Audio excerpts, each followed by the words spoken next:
ជំរាបសួរបងប្អូនទាំងអស់គ្នាថ្ងៃនេះដែរខ្ញុំមានរឿងអតីតកាលខ្មោចមួយចង់ចែករំលែកដល់បងប្អូនទាំងអស់គ្នាដើម្បីស្ដាប់កម្សាន្តទាំងអស់គ្នាហើយសាច់រឿងនេះដែរខ្ញុំបានមកពីពូធីគាត់ជាអ្នករត់តាក់ស៊ីឆ្លងពីអ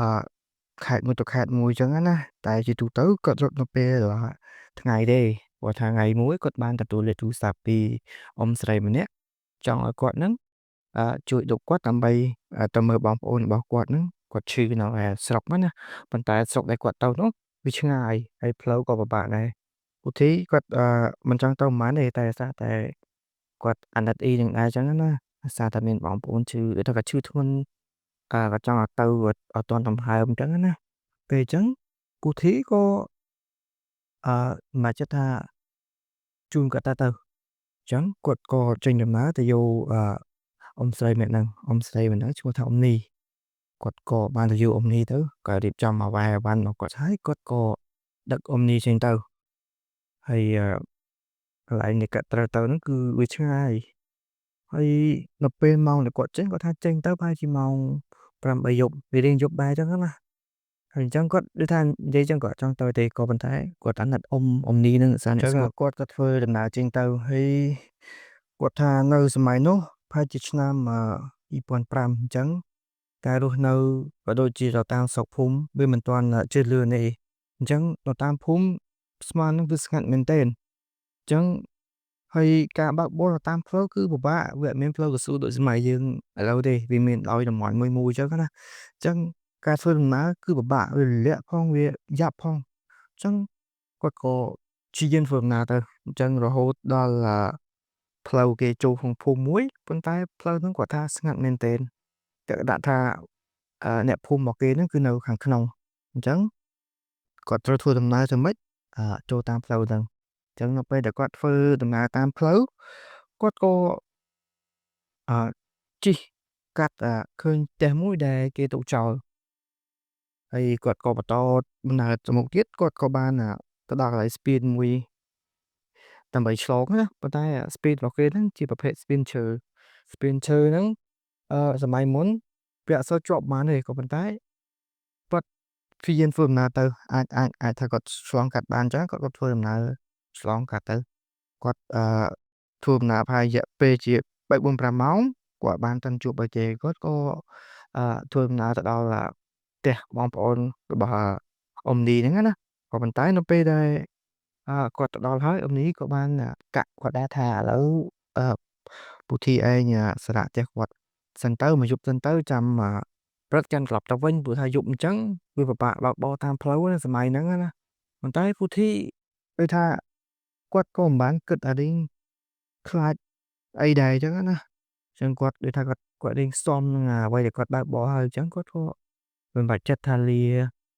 អ៊ំនេះហ្នឹងដើម្បីត្រឡប់មកផ្ទះគាត់វិញព្រោះគាត់ចង់ដេកនៅហ្នឹងទេណាមួយផ្ទះមានអ្នកជំងឺអ្នកអីចឹងគាត់ពិបាកនឹងរស់ដូចថាគាត់ពិបាកស្រាកអញ្ចឹងណាគាត់អត់ចេះនៅអញ្ចឹងក៏គាត់ត្រឡប់ធ្វើដំណើរមកវិញប៉ុន្តែគណៈពេលដែលគាត់ធ្វើដំណើរមកវិញហ្នឹងគាត់ថាគាត់ឃើញមាននារីម្នាក់ដូចថាពាក់អាវសូអីអញ្ចឹងទៅឈរនៅក្រោយផ្ទះក៏លេចមើលគាត់អញ្ចឹងណាប៉ុន្តែគាត់អត់ចាប់អារម្មណ៍ថាជាអ្វីទេ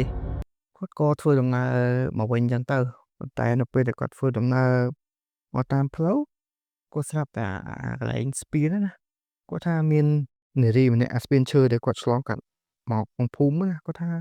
មាននារីម្នាក់ហ្នឹងកំពុងតែឈរនៅមាត់ស្ពានហើយបកដៃហៅគាត់ដូចថាគាត់អត់គិតអីច្រើនណាគាត់គិតថាប្រហែលជាអ្នកភូមិអ្នកស្រុកអីចឹងណាគាត់ក៏បានចូលចុះពីឡានក៏ចេញទៅមើលអត់ឃើញទេអត់ឃើញអឺគាត់ក៏មិនបានគិតអីទៅច្រើនណាគាត់ចូលក្នុងឡានវិញក៏បន្តដំណើរទៅមុខទៀតប៉ុន្តែគាត់ក៏កលេចមើលក្រោយណាគាត់មើលតាមកញ្ចក់ឡានរបស់គាត់សត្វតែឃើញនារីម្នាក់ហ្នឹងដដែលនៅកន្លែងហ្នឹងអញ្ចឹងទូធីគាត់មានអារម្មណ៍ថាដូចជាស្រួលដែរពេលអញ្ចឹងណាដល់ពេលដែលគាត់ឃើញបែបហ្នឹងហើយគាត់ក៏ព្យាយាមប្រឹងស្មារតីរបស់គាត់ដើម្បីធ្វើដំណើរបន្តទៅមុខទៀតក៏ប៉ុន្តែមកដល់ផ្ទះដែលគាត់នៅដើមផ្លូវហ្នឹងគាត់ស្រាប់តែដែលគាត់ពីរៀងព្រលប់មិនព្រលប់ពេលយប់ដែរគាត់ថាផ្ទះហ្នឹងអត់មានអ្នកនៅទេទុកចោលប៉ុន្តែសត្វគាត់មកម្សាគេសត្វតែផ្ទះហ្នឹង មានមនុស្សនៅអ៊ូអរអញ្ចឹងណាដូចគេធ្វើកម្មវិធីអីមួយអញ្ចឹងណាឧទ្ធីគួរឆ្ងល់ដែរតែគាត់អត់ដឹងធ្វើម៉េចទេតែមកទទួលក្រោយមកគាត់ថាឃើញបរិសម្នាក់នៅក្នុងផ្ទះហ្នឹងបកដៃហៅគាត់គាត់ក៏គាត់ចូលគាត់ថាពេលហ្នឹងគាត់មិនដឹងគិតថាម៉េចដែរគាត់ចូលឃើញបកដៃគាត់ចូលដល់ពេលគាត់ចូលគាត់ថានៅហ្នឹងលក្ខណៈថាអ្នកស្លៀកពាក់នៅក្នុងផ្ទះហ្នឹងទៅតែបុរាណអ្នកបុរាណពាក់ខោអាវបុរាណទាំងប្រុសទាំងស្រីអញ្ចឹងណាគេកំពុងតែធ្វើការអីនៅផ្ទះគេអញ្ចឹងទៅគាត់ក៏ចូលទៅគាត់ក៏សួរបរិសម្នាក់ហ្នឹង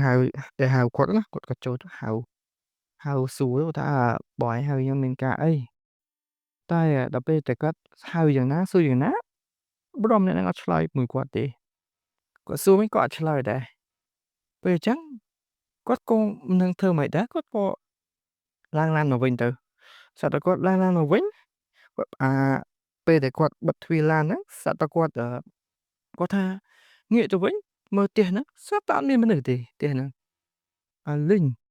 ដែលអ្វីដែលគាត់ឃើញថាមានអ្នករស់នៅច្រើនអីពាក់អាវបុរាណអីហ្នឹងណាគាត់ថាបាត់ក៏លេងអត់ដឹងទៅណាបាត់ពេលអញ្ចឹងពូធីគាត់ភ័យមែនទែនគាត់ដឹងថាគាត់ជួបអីអញ្ចឹងណាតែគាត់ព្យាយាមបរិងស្មារតីរបស់គាត់តែគាត់ក៏ឡើងមកលើឡានវិញហើយគាត់ឆេះឡានឡានហ្នឹងវាអត់ឆេះទៀតគាត់ព្យាយាមដេកយ៉ាងណាក៏អត់ឆេះដែរពេលនេះពូធីគាត់ភ័យមែនទែនគាត់ភ័យយកថាសឹងថាស្លាប់ណាប៉ុន្តែគាត់ព្យាយាមពង្រឹងស្មារតីហើយដល់ពេលដែលគាត់ព្យាយាមដេកឡានរហូតឡានក៏ឆេះប៉ុន្តែអ្វីដែលគាត់បន់ថាសូមគុណម៉ែគុណពុកជួយដើម្បីឲ្យគាត់បានដេកឡានឆេះដើម្បីគាត់ចេញពីកន្លែងហ្នឹងណាព្រោះគាត់ភ័យពេកដល់ពេលគាត់បន់ទៅឆេះមែនឡានដល់ពេលដែលឆេះហ្នឹងគាត់ក៏ព្យាយាមបើកធ្វើម៉េចឲ្យលឿនបំផុតពីកន្លែងហ្នឹងស្រាប់តែនៅពេលដែលគាត់បើកហ្នឹងទៅមុខហ្នឹងគាត់មិនអស់ចិត្តគាត់ងាកមើលក្រោយទៀតណាគាត់ងាកក្រោយគាត់ថាឃើញផ្ទះហ្នឹងដដែលមានមនុស្សរស់នៅបើកគ្រឿងបើកអីចឹងទៅសូមសរសើរគាត់តែគាត់ភ័យប៉ុណ្ណឹងគាត់មើលក្រោយបានទៀតសើខ្ញុំវិញតោះខ្ញុំបានទៅទេហើយដល់ពេលអញ្ចឹងគាត់ក៏ធ្វើដំណើរទៅមុខទៅតាមផ្លូវគាត់រហូតបានមកដល់ផ្ទះគាត់ចឹងទៅហើយមកដល់ផ្ទះវិញគាត់ភ័យរឿងញ័រមែនទែនភ័យខ្លួនអ្នកខ្លួនញ័រហើយដល់ពេលអញ្ចឹងគាត់ក៏ប្រាប់ប្រពន្ធគាត់ដែរថាគាត់បានជូនអ៊ំនីមកហ្នឹងអ៊ំនីឲ្យស្រាក់ផ្ទះគាត់ដែរក៏ប៉ុន្តែដោយសារតែគាត់អត់ចង់នៅស្រាប់តែមានអ្នកជួយអ្នកអីចឹងទៅ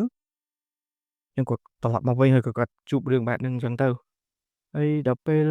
ដែលគាត់ធ្វើដំណើរមកផ្ទះគាត់ហើយព្រឹកឡើងគាត់ក៏ត្រូវទៅវត្តឲ្យលោកស្រេចទុក្ខស្រេចអីគាត់ណាដើម្បីឲ្យគាត់បាត់ភ័យអីចឹងទៅ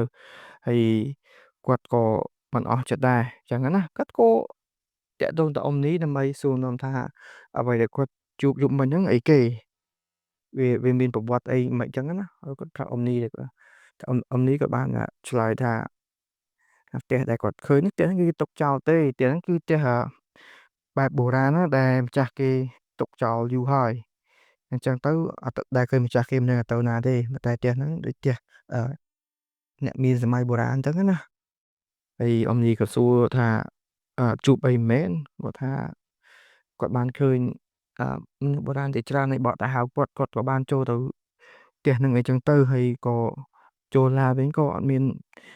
អ្នកណានៅផ្ទះហ្នឹងវិញចឹងណាហើយក៏សួរទៀតថាចុះអាស្ពានដែលគាត់ឃើញហ្នឹងស្ពាននៃគេហើយអ្នកណាគេអ្នកឈរកន្លែងហ្នឹងពាក់អាវសហ្នឹងគាត់អ៊ំនេះក៏បានរៀបរាប់ថាកន្លែងហ្នឹងពីមុនមាននារីម្នាក់គាត់ដូចថាគាត់លោតទឹកកន្លែងហ្នឹងទៅអញ្ចឹងណាអញ្ចឹងទៅគាត់ស្លាប់នៅកន្លែងហ្នឹងទៅហើយគាត់ចាំស្ពាននៅចាំកន្លែងស្ពានហ្នឹងទៅហើយ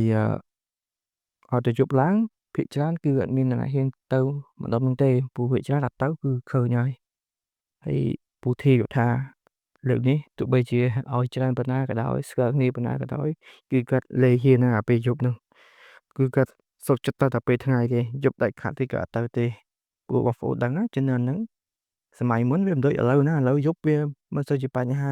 ខ្លាំងប្រហែលទេព្រោះសម័យមុនផ្លូវវាយ៉ាប់ហើយវាស្ងាត់មែនទែនតែម៉ោង5 6មនុស្សចូលផ្ទះអស់ហើយគាត់